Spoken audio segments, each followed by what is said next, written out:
بسم الله الرحمن الرحيم، والصلاة والسلام على محمد وعلى آله وأصحابه أجمعين. نبدأ على بركة الله.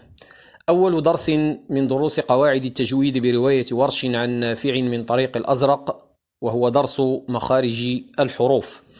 مخارج الحروف 17 مخرجا تتوزع على 5 مواضع. الموضع الأول الجوف، ويشتمل على مخرج واحد، وهو مخرج مقدر غير محقق لحروف المد الثلاثة المجموعة في كلمة نوحيها. نبدأ بالشرح على بركة الله. موضع الجوف، هذا الموضع يشتمل على مخرج واحد.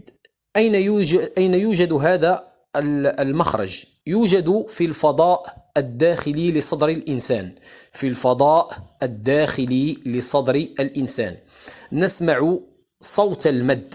في هذا الفضاء الداخلي لصدر الإنسان نسمع صوت المد الذي يصاحب الحروف الثلاثة: الواو الساكنة المضموم ما قبلها، والياء الساكنة المكسور ما قبلها، والألف.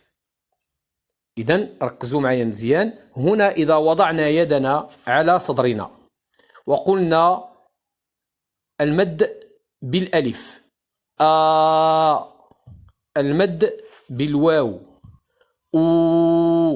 المد بالياء،